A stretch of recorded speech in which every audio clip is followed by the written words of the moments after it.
Bien amigos, bienvenidos a esta nueva edición de Videochat de Noticiero Venevisión.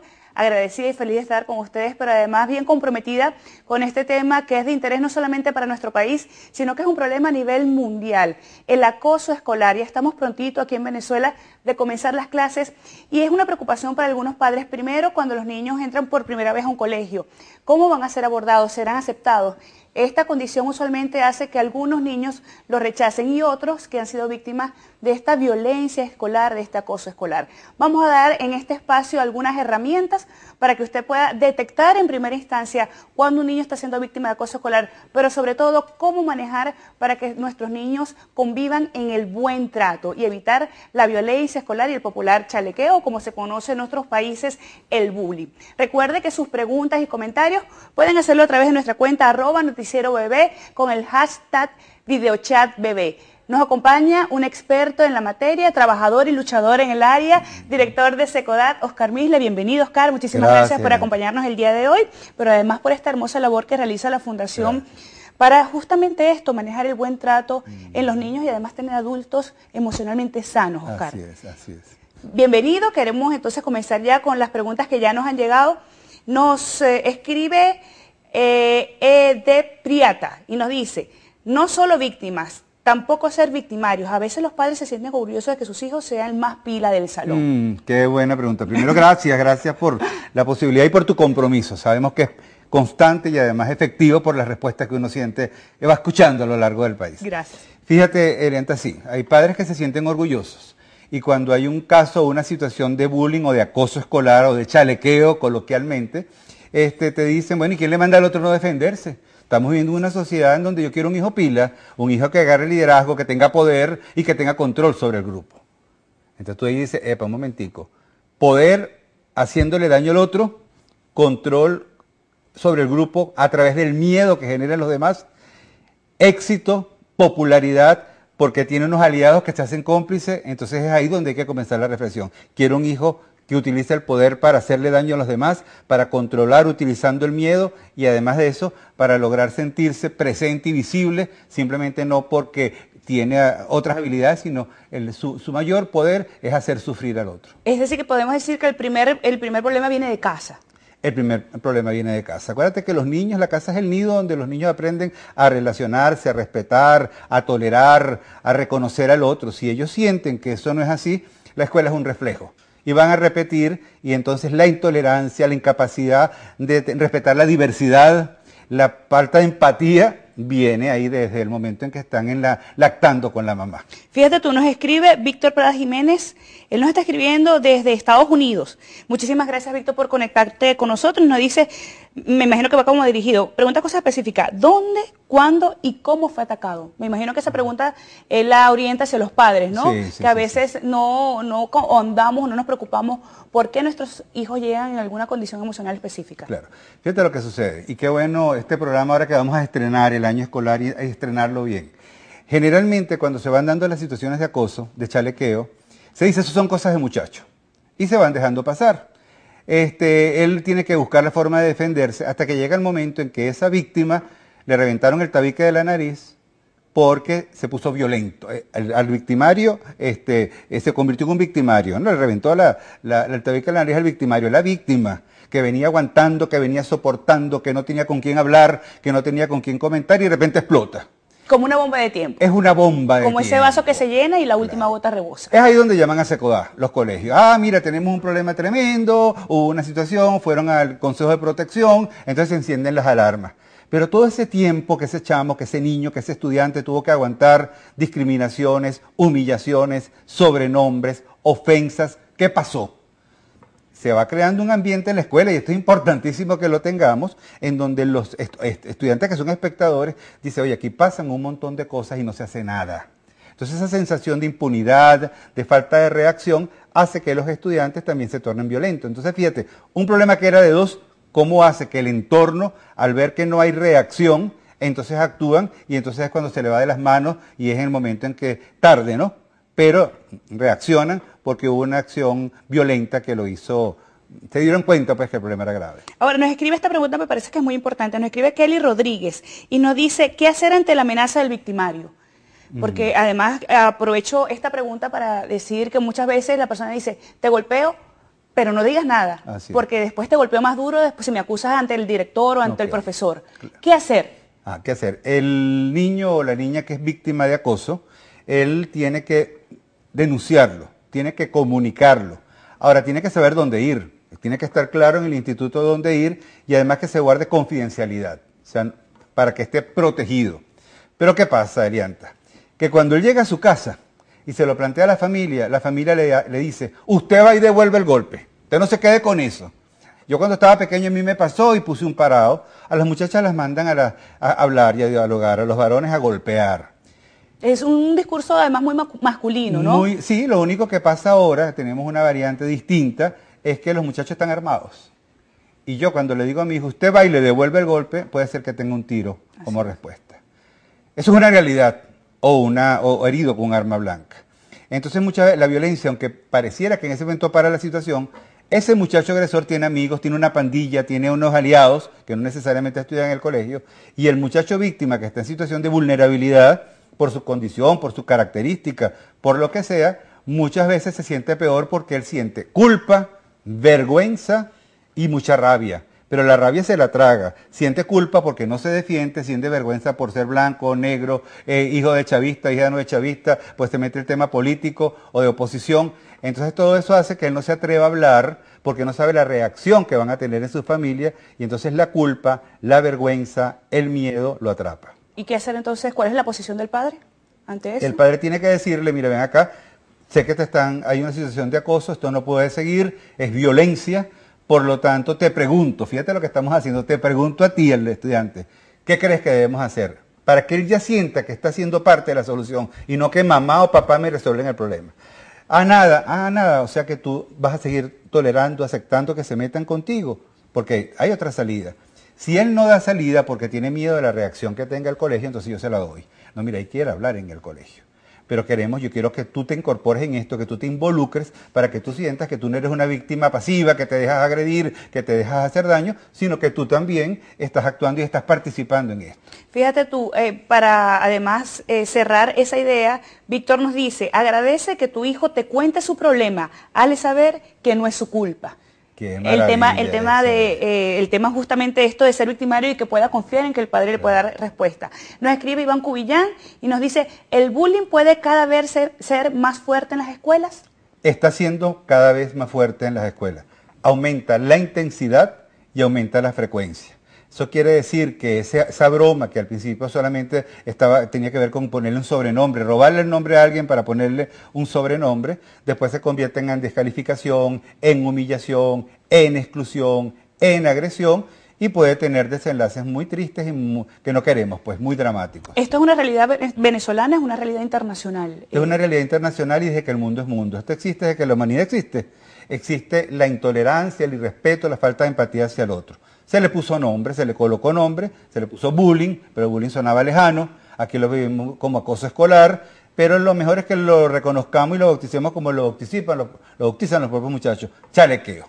Y el chalequeo no es una broma suelta. Hay una cosa importante para que la gente sepa, para que sea este chalequeo dañino o este acoso escolar, tiene que ser permanente y la intención es hacer daño. No es esa broma que se hace ocasional, tiene que ser sistemática.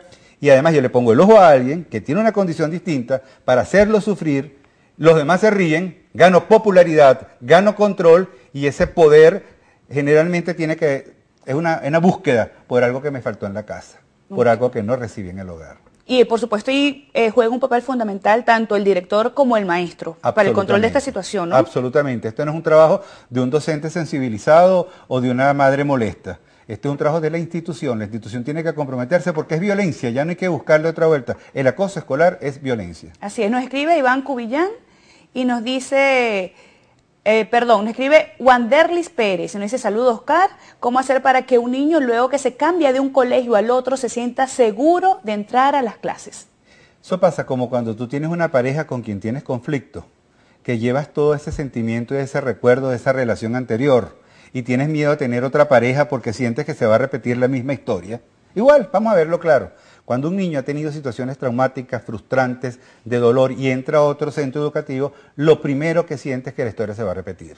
Entonces en estos momentos debe sentir miedo, debe sentir desconfianza, debe tener muchas preguntas. El momento para hablar con ellos. Mira, sé que tu experiencia no fue muy buena en el colegio anterior, seguramente vas a entrar, vas a ser nuevo y todo el que es nuevo no es aceptado a la primera, esto te va a llevar un tiempo, conversa conmigo, yo estoy aquí para apoyarte, si soy papá, mamá o abuela. Yo también viví experiencias cuando pequeño, entonces él siente, oye, se puso a mi altura, para que esperemos. Si ese momento de transición, que son esos primeros días, tú sientes que no te aceptan, que te rechazan, entonces vamos a conversar, fíjate, siempre conversar para ver cuál es el paso que tenemos que dar. Iván nos escribe y nos pregunta, ¿qué deben hacer los padres para evitar que sus hijos hagan bullying? Qué buena pregunta. Además está como que relacionado con la primera, ¿no? Qué buena pregunta. ¿Qué deben hacer? Revisar cuál es su comportamiento. Cuando hablan del vecino, ¿cómo se refieren al vecino? ¿Qué deben hacer cuando están los primos reunidos? ¿Cómo se relacionan los primos? ¿Cómo te relacionas tú con tu sobrino? ¿Cómo utilizamos palabras para descalificar de sobrenombres, burlas, si el chalequeo forma parte de la familia? Lo primero es revisar qué pasa en la familia. Y después qué pasa en las redes sociales. Mira, yo he visto programas de televisión de competencia, X, y resulta ser que las personas que nos convocan, que nos contratan, para que tratemos de trabajar con los niños el respeto hacia la diversidad, los comentarios que hacen cuando la persona se equivoca por el Twitter, ¡burra! ¡Bestia!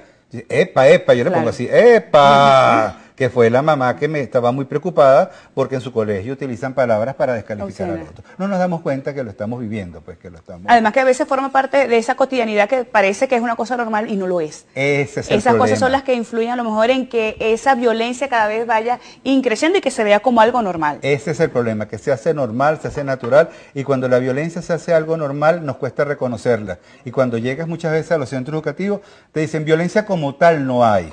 Están pensando en el tabique roto, ¿te acuerdas? De la nariz, claro. Pero cuando estás en el receso, viendo qué pasa en la cantina, te das cuenta que ya la violencia está instalada, pero por cotidiana no la reconocemos. Así es.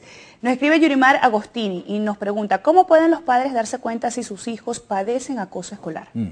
Muy buena pregunta. Si el niño llega y no, triste, se aísla, empieza a tener problemas para alimentarse, no quiere comer, tiene problemas para dormir, inclusive terrores nocturnos, no quiere ir al colegio, rechaza ir al colegio. Todas estas señales de cambio de actitudes de manera permanente, ¿no? Pueden ser señales de que algo está pasando. Me siento deprimido, pero no lo digo a lo mejor porque tengo miedo, pero no, sobre todo baja el índice escolar y el rechazo a la escuela, eso es clave, ¿no? Además puede ser que viva situaciones, por ejemplo, se pone muy agresivo, sin ningún tipo de justificación, o se pone muy callado, no quiere hablar, como que se quisiera desconectar del mundo. Hay que tener mucho cuidado, porque ese que se quiere desconectar del mundo, ese que quiere desaparecer, ese que no quiere porque se siente invisible, se siente rechazado, se siente excluido, puede tomar decisiones muy dramáticas que tenemos que estar alerta. No es una situación ajena el hecho de que la persona se autoagreda, y el tema del suicidio es una salida que hay que siempre prevenir y estar atento, sobre todo cuando hay ese aislamiento y cuando el muchacho se siente aparte y no es incorporado, no es involucrado, no es invitado a la fiesta, a participar en los grupos de la escuela. A veces se banaliza, pero hay que estar alerta porque lo que escuchamos y lo que sabemos que está pasando en el país, que no se habla porque es un tema delicado, pero es un tema que está. Que no se diga no quiere decir que no está. Así es. Además que entiendo que no hay cifras oficiales, Oscar. No hay cifras, bueno, tenemos el problema de cifras oficiales en todos los campos, pero específicamente en el caso del bullying en general o del acoso escolar, no hay, porque se consideran cosas de muchachos cotidianas. Las cifras oficiales cuando la olla se destapa, cuando el muchacho explota, y entonces viene el problema. O cuando implota, fíjate que habíamos hablado de explotar, implota es que se enferma. Cuando vemos que nuestro hijo tiene problemas de salud, diarreas recurrentes, alergias, problemas respiratorios, es otro el signo cuerpo también. dice lo que la boca calla. El cuerpo expresa lo que la boca calla. Puede ser que tengan ese morral emocional, una serie de situaciones que lo están molestando, que le están generando preocupación, miedo, mucha rabia. Como no la habla, se descontrola su sistema inmunológico, eso hay que saberlo, y se enferma. Entonces el cuerpo a veces nos dice lo que no nos dice la voz, o lo que el niño no nos dice con la palabra. Fíjate que la Organización Mundial de la Salud dijo algo, palabras más o palabras menos, que la violencia escolar se sufre en privado y se niega públicamente. Hay un tema también de los colegios. Sí, sí. Que, por el tema del prestigio del colegio muchas veces, para no quedar mal, ¿no? Fíjate tú, nos escriben de la Fundación Paso a Paso, agradecida por la participación, nos dice, importante tema de preocupación para padres de chicos con Asperger y otras condiciones especiales. ¿Cuáles son las recomendaciones para los niños especiales? Fíjate, cuando un niño tiene una condición especial es muy importante que lo hablen con la institución, con los maestros, para que los maestros hagan un trabajo con los estudiantes y sepan que ese compañero que va a entrar tiene unas condiciones distintas, para entender cómo va a ser su comportamiento, por qué reacciona de una determinada manera, por qué tiene... Pasa también con los niños con espina bífida, que como utilizan pañales, porque no controlan esfínteres, se burlan y lo chalequean. Mira, cuando el estudiante está formado, los docentes están formados porque dan espacio y tiempo para ello, y reciben a ese compañero no como una víctima, sino como un compañero con una condición distinta, la situación es diferente. El problema es cuando se oculta. No se dice nada, los estudiantes ven que tienen un muchacho con unas características, con una forma de comportarse, con una manera de reaccionar, y como es distinto, y tenemos una dificultad para la diversidad, relacionarnos con los diversos, un problema de país, eso se repite en la escuela. Entonces es muy importante que las 4 patas de ese pupitre que está en el salón, formación, conocer qué pasa, por qué pasa, participación, hablar, opinar, expresarse, articulación, no solamente la maestra, sino también el director, toda la comunidad educativa, y que sea permanente, que no sea una cosa esporádica, una campaña o algo de repente compulsivo porque sucedió un problema. Aquí lo importante es prevenir y no solamente reaccionar cuando el mal está hecho. Así es. Nos escribe María Cristina Quintero y nos dice, ¿no sería importante que se brinden charlas en los colegios para minimizar tanta violencia? Muy importante, y yo le propondría que más que charlas, coloquios, conversatorios, en donde la persona no solamente vaya a oír lo que dice un experto, sino que pueda hablar, contar, partir de ejemplos, partir de situaciones. Eso es lo que hacemos en Secodá, es partir de situaciones, de casos, para ver qué harías tú, qué faltó acá, quién fue el que aquí actuó de manera inadecuada, cómo pudiéramos mejorar la condición. O sea, que sea una formación participativa, pero que donde el diálogo esté presente, ¿no? Y no solamente un receptor de la información del experto. Nos escribe María Alejandra Llano y nos dice, de forma que se puedan involucrar otros actores del colegio como psicólogos y orientadores, entre otros, para prevenir justamente esta violencia. Eso es determinante. Acuérdate que la salud mental es la gran excluida de todos los ámbitos. De todos los ámbitos, claro, inclusive en los hospitales. Así es. Tienen médicos de todas las especialidades, pero no tienen psicólogos, porque no se considera tan importante el psicólogo o el psicoterapeuta como el médico en otras especialidades. Es importante tenerlo. Algunos colegios, por condiciones económicas, no pueden tener psicólogos, y a veces la función la ejerce alguien que no está muy preparado, ¿ok? Y entonces empieza a ser... Es un tema importante. Sí, diagnósticos y pronósticos que no tienen que ver con un fundamento de tipo técnico, ¿no? Entonces es muy importante buscar a la persona que esté capacitada, pero clave, no es que la persona capacitada, el psicólogo, hace el diagnóstico, da unas recomendaciones y entonces el padre, para que no quedar mal, no se lo comenta al colegio. ¿Qué hacemos con el diagnóstico? ¿Qué hacemos con las recomendaciones del psicólogo? Si no van a ser una herramienta para que trabajemos en equipo, padres, docentes, el director del colegio. En la medida en que todos sepamos qué está pasando y tener herramientas, vamos a trabajar de manera articulada, de manera coordinada. Eso no es así. Generalmente hay mucho prejuicio, porque se piensa que se va al psicólogo cuando uno está mal y te dice la gente, psicólogos para los locos, los psicólogos están más locos que uno, o los psiquiatras, o los psicólogos infantiles. No hace falta un especialista. Porque puede ser que este muchacho agresor tenga un problema neurológico o tenga un problema psiquiátrico, que él no lo tiene consciente y no lo sabe controlar y utiliza la agresión como una forma para manifestarse y expresar todo eso que de repente está ahí, que hay que identificar. Estamos conversando con Oscar Misle, él es director de Secodap. Estamos tratando el tema del abuso en los colegios, de la violencia escolar. Sus preguntas pueden hacerle a través de @NoticieroBebé y @QuinteroBebé con el hashtag videochat para que podamos leerlos de forma inmediata. Y un tema, Oscar, que además los vinimos promocionando, que es el tema de la alumna. ¿Ok? Es un tema que es sensible en algunos colegios porque se dice, además, algunos maestros dicen, oye, ya no podemos tocar a los niños. Claro. Porque entonces la alumna nos viene, entonces ahora hay como un temor, no solamente por la violencia que se genera, sobre todo en algunos colegios públicos, por la amenaza de la violencia externa para los maestros, sino porque entonces si reprendemos al muchacho, depende de la represión, me pueden llevar a la alumna, Sí, la alumna. dicen los maestros. ¿Eso es así? Es así. Vamos a aclarar un poquito. Ok, fíjate, la alumna se ve como una señora gorda, pesada, chismosa, que además arremete contra todo el mundo para defender a los niños, y la detestan. Eso ha ido cambiando, en la medida en que la conocen.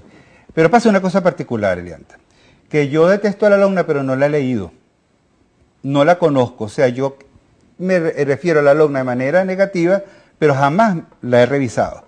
Sin embargo, la alumna sirve, es útil para actuar en muchísimos casos. Por ejemplo, cuando los niños no tienen medicamentos, cuando los niños no son atendidos en los centros de salud, cuando los niños son víctimas de la violencia, la alumna estipula claramente qué es lo que hay que hacer.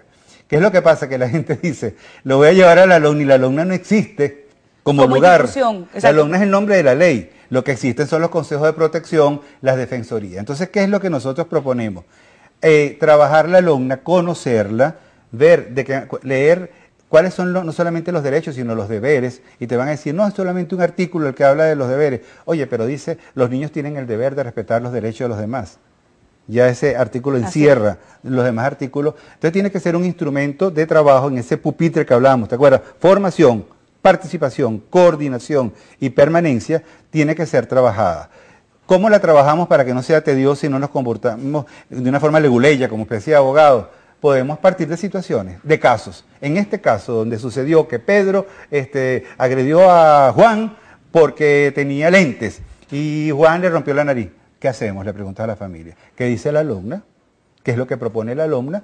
Y de esa manera la gente se va reencontrando con la herramienta que le va a permitir garantizar los derechos de sus hijos. Y no solamente sentir que los padres están excluidos, o los maestros están amenazados porque los niños solamente tienen derechos. Eso no es verdad. También tienen deberes y responsabilidades. Es decir, que la alumna no es una enemiga. Cuando la tengo que trabajar con ellos, ¿sabes cómo le digo? ¿Para qué sirve un martillo? Ah, un martillo sirve para clavar, para construir. Sí, yo puedo agarrar el martillo y darte por la cabeza. La alumna es una herramienta que puedo utilizar de manera adecuada o de manera inadecuada. ¿Cómo utilizo yo un martillo de manera adecuada? Sabiendo agarrarlo por el mango y teniendo claro para qué lo voy a utilizar. Igual es la alumna, una herramienta que si la conocemos puede ser una herramienta maravillosa para mejorar la convivencia escolar. Pero si no la conocemos, la utilizamos de manera arbitraria, las familias tienen razón, de manera discrecional, y entonces utilizamos la herramienta no para construir, sino a veces para destruir. Nos escribe Laura Bolívar y nos dice, ¿qué consecuencias psicológicas puede tener un niño que es víctima de bullying masivo? Esa pregunta me encanta porque la descubrí, ¿sabes cuándo, Elianta? La descubrí en terapia cuando trabajaba con pacientes, ya pacientes de 35, 40, 50 años. Resulta ser que cuando me echaban sus cuentos de cuando ellos eran niños, fueron víctimas de acoso. Y entonces son personas que permanentemente están buscando aprobación, que son muy reacias a la crítica, son muy exigentes consigo mismos, siempre piensan que las cosas no las están haciendo de manera adecuada. ¿Por qué? Porque cuando niños fueron sujetos o fueron objeto más bien, de críticas, de burlas, de descalificaciones, de exclusiones. Entonces ese complejo, esa sensación de que yo tengo que ser aprobado por los demás porque no lo fui aprobado en mi infancia, fíjate por dónde, de adulto, hace que yo sea una persona sumamente insegura y permanentemente me esté preguntando qué tengo que hacer para ser feliz a los demás. ¿Cómo tengo que actuar para que los otros me aprueben? Si alguien me dice algo negativo... Hay un problema de autoestima y de inseguridad. De inseguridad, me dice algo, me lo tomo personal. Entonces hay que estar alerta porque esto tiene consecuencias a largo plazo. Estamos hablando de adultos, pero el niño puede ser que se torne inseguro, se torne agresivo, defensivo, con incapacidad para tomar decisiones y puede ser que asuma el rol de la víctima permanente, ¿no? Sí, porque a veces el victimazgo te da ganancias, porque te hace presente. Claro. Entonces no debe ser la forma de podernos sentir. Hacernos sentir, porque ser víctima, entonces yo dependo de la compasión, fuera de la compasión, de la lástima que los demás puedan sentir por mí, o del uso que hacen los demás de mi condición. Ahora, ¿qué pasa a seguir? Un niño es agredido, ¿qué es lo que debe hacer? Inmediatamente que es agredido.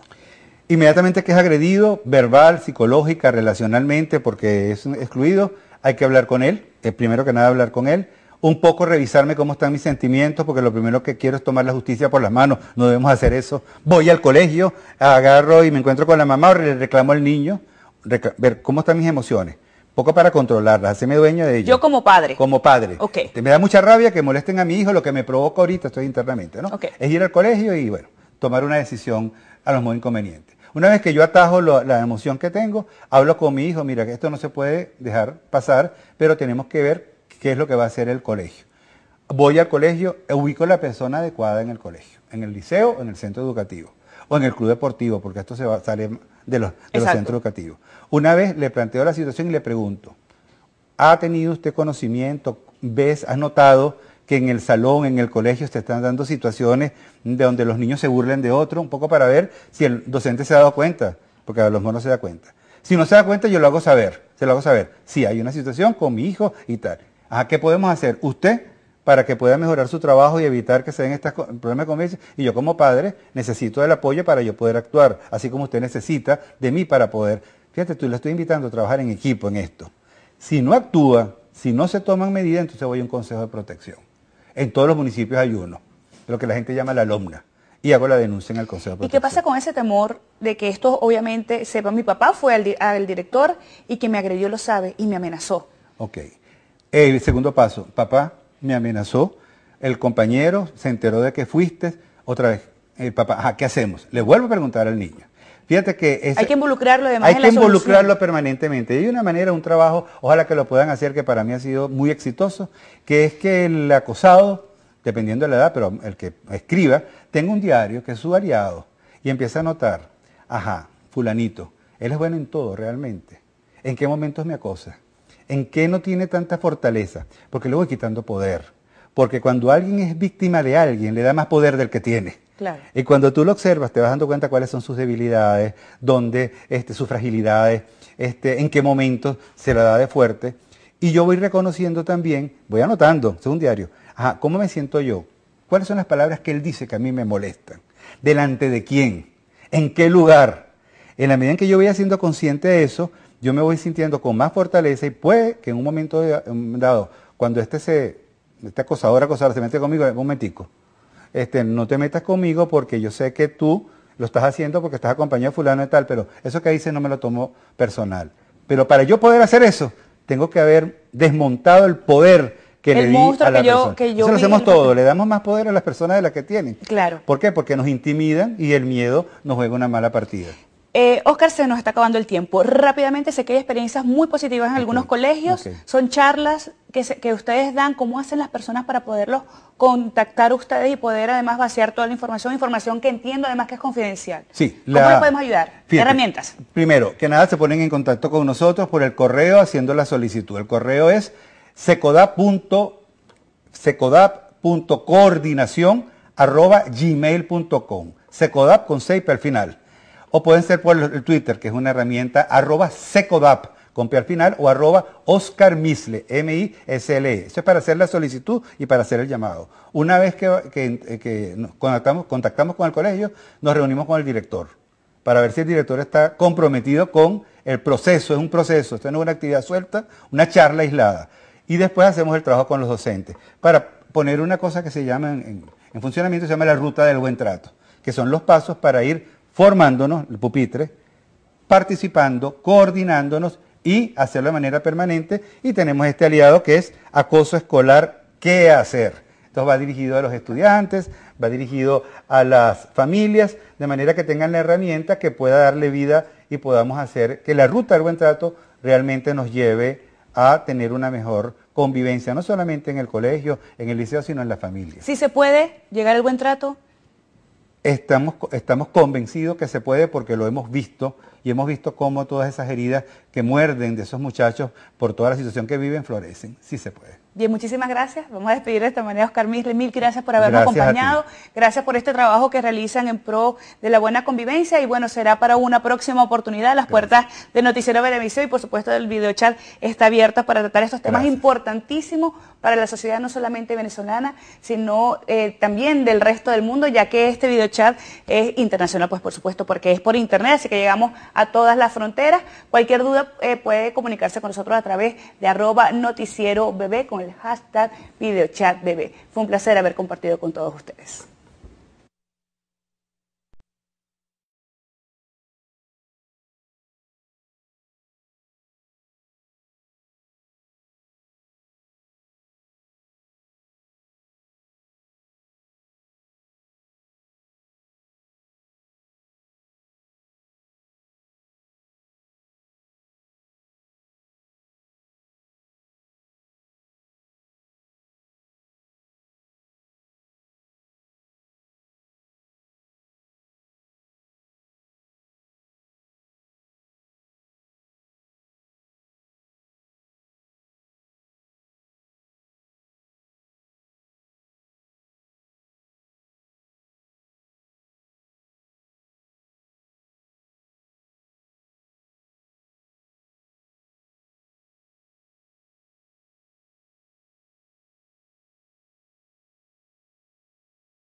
bienvenidos a Sexo al Desnudo. Aunque dicen por ahí que la belleza abre puertas, la cama hoy recibe con los brazos abiertos a todos aquellos que no son muy bonitos, que se diga, pero que precisamente por esa cualidad han aumentado su repertorio erótico y se han convertido en los mejores en la cama. El programa de hoy lo hemos llamado Yo soy como el oso, entre más feo, más sabroso. Vamos a ver qué nos escribieron en nuestra cuenta @sexobebé, la etiqueta Yo soy como el oso.